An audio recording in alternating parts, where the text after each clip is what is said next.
O ministro da Economia e o da Casa Civil se reuniram com técnicos hoje em busca de uma saída para a crise desencadeada com a intervenção direta do presidente Jair Bolsonaro no preço cobrado pela Petrobras para o óleo diesel. O Palácio do Planalto trabalha para consertar o estrago da semana passada. Os presidentes da Petrobras, da Agência Nacional de Petróleo, do BNDES, foram chamados para uma reunião na Casa Civil. Os ministros da Economia, Infraestrutura e de Minas e Energia estavam presentes. Segundo o ministro Onyx Lorenzoni, a questão era caminhoneiros. A principal demanda deles é o preço do diesel. Foi por causa deles que o presidente Jair Bolsonaro suspendeu o aumento de 5,74% anunciado pela Petrobras. O efeito no mercado foi imediato. As ações despencaram e o valor de mercado da empresa recuou quase 32 bilhões de reais só na sexta-feira. Ao sair da reunião, o presidente da Petrobras disse que não há decisão tomada. Nas declarações, ele separou a empresa do governo. Olha, não tem nenhuma decisão. A Petrobras é uma coisa, outra é o governo. O governo quer abordar a questão dos caminhoneiros. A Petrobras tem a sua vida própria. Vamos decidir quando vai ser reajustado ou não. Isso é uma decisão empresarial, diferente da decisão do governo, que é de políticas públicas. Então, o que significa que a Petrobras é livre. Segundo Castelo Branco, a decisão de segurar o reajuste foi da Petrobras. O presidente alertou para os riscos. Hoje, as ações preferenciais da Petrobras fecharam praticamente estáveis. O medo dos investidores é que o governo faça como administrações anteriores, quando intervenções para segurar os preços dos combustíveis causaram prejuízos à Petrobras. Em São Paulo, o presidente da Câmara disse ver com preocupação decisões como a de sexta-feira. As soluções elas precisam ser muito bem pensadas, porque o custo, não é, de um erro num mercado onde a referência do preço é internacional pode gerar prejuízos muito maiores do que a simples decisão de não mexer no preço no curto prazo. Aliás, a gente já viu isso no preço da Petrobras nos últimos, no último pregão da sexta-feira. O governo vem reafirmando que foi apenas uma ação episódica e que a autonomia da Petrobras está mantida. O ministro da Economia, Paulo Guedes, que foi surpreendido com a ação de Bolsonaro, teve uma conversa reservada com o presidente. Amanhã, Bolsonaro tem uma reunião com a equipe econômica e o presidente da Petrobras para tratar especificamente da política de preços dos combustíveis. Bolsonaro quer saber qual é a dinâmica do ajuste de preços. O governo deverá também dar uma explicação detalhada sobre as medidas que deverão ser tomadas para atender às demandas dos caminhoneiros. Os partidos de oposição impuseram uma derrota ao governo na Comissão de Constituição e Justiça e com a ajuda de deputados da base governista. O resultado disso foi o adiamento da votação necessária para o avanço da reforma da Previdência. Às 7 da manhã já tinha deputados do PSL na fila da Comissão de Constituição e Justiça. Tudo para tentar evitar obstruções da oposição e garantir prioridade para a reforma da Previdência. Não adiantou nada. O governo não conseguiu manter a reforma como primeiro item na comissão, o que poderia acelerar as discussões. A oposição pediu e a reunião da CCJ começou com 2 horas e meia de atraso, com a leitura da ata da sessão da última quinta-feira.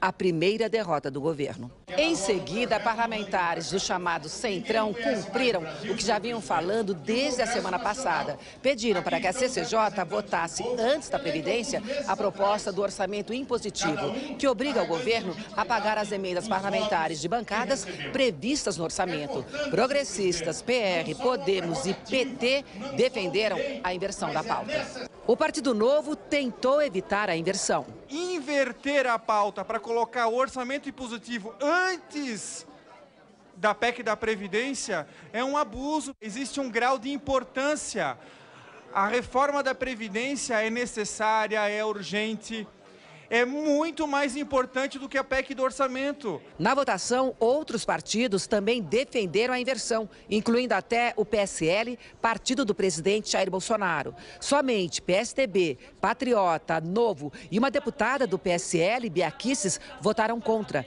Resultado, por 50 votos a 5, a discussão da Previdência ficou para depois da proposta que aumenta os gastos obrigatórios do governo. Coube a um deputado tucano e não ao governo defender a necessidade da reforma. Nós não queremos ser mais realistas do que o governo. Tem continuidade, presidente. Agora, veja, eu acho que as duas matérias são importantes, mas existem prioridades. E, para nós, a pauta da reforma da Previdência, em que pese a discussão de ser mais ou menos importante que o orçamento impositivo, para nós a prioridade é a Previdência. Agora, eu não estou entendendo, o próprio governo parece que não quer debater. O que está acontecendo? O líder do PSL disse que deixar a Previdência para depois não foi uma derrota do governo. Mais uma vitória trazida, né, por esse parlamento, né, com a concordância do PSL, do governo, na votação. É então espetacular, até o nosso presidente, na época, votou favorável. Mais uma vez, um exemplo que o governo Bolsonaro dá a esse país, né, e dá o exemplo à oposição. O presidente da comissão, também do PSL, disse que não entendeu a estratégia do governo. Eu confesso que estranhei. Eu não entendi nem meu partido. Se eu falasse pelo PSL, se eu fosse membro da comissão com direito à palavra, eu não votaria a inversão da pauta. Não votaria a inversão da PEC da Previdência e da PEC do orçamento impositivo. O Júlio Mosquera está acompanhando a sessão da Comissão de Constituição e Justiça e atualiza as informações agora para a gente ao vivo. Boa noite, Júlio. Defensor do povo, porque essa reforma, ela prejudica os mais pobres. Boa noite, Juliana. Bonner, boa noite a todos que nos assistem. Depois de muita discussão, foi feito um acordo entre os líderes dos partidos para encerrar a discussão sobre a PEC do orçamento impositivo e daqui a pouco iniciar a votação dessa proposta. Depois de encerrada essa discussão e a votação, os deputados aí vão encerrar também a sessão desta noite da Comissão de Constituição e Justiça. Só amanhã, às 10 da manhã, será retomada a discussão, aí sim, da proposta de emenda constitucional da reforma da Previdência. O acordo prevê que esse debate vai até às 10 horas da noite de terça-feira, será retomado na quarta-feira, também ao longo do dia. Na quarta-feira será suspensa, mais uma vez, qualquer discussão sobre a reforma da Previdência para ser retomada só na semana que vem, depois do feriado da Semana Santa. Portanto, só na semana que vem será possível votar a proposta da reforma da Previdência. Bonner, Juliana. Entendido. Obrigada, Júlio. No projeto de lei de diretrizes orçamentárias enviado ao Congresso, o governo propôs para o ano que vem um salário mínimo de R$ 1.040. Esse valor prevê a correção apenas pela inflação e interrompe a política que levava em consideração o desempenho da economia. Atualmente, o salário mínimo está em R$ 998. Para o ano que vem, o governo prevê crescimento de 2,7% na economia e rombo nas contas públicas de 124 bilhões de reais. A Justiça de Minas Gerais determinou a extinção de uma ação na qual o Ministério Público acusava o deputado federal Aécio Neves, do PSDB, de uso indevido de aviões no período em que era governador. Na ação ajuizada em 2018, os promotores denunciavam 1.337 voos sem a comprovação do interesse público. Segundo a Justiça, o prazo de 5 anos prescreveu porque os voos teriam ocorrido de 2003 a 2010. O Ministério Público ainda pode recorrer e declarou que não foi intimado sobre a decisão.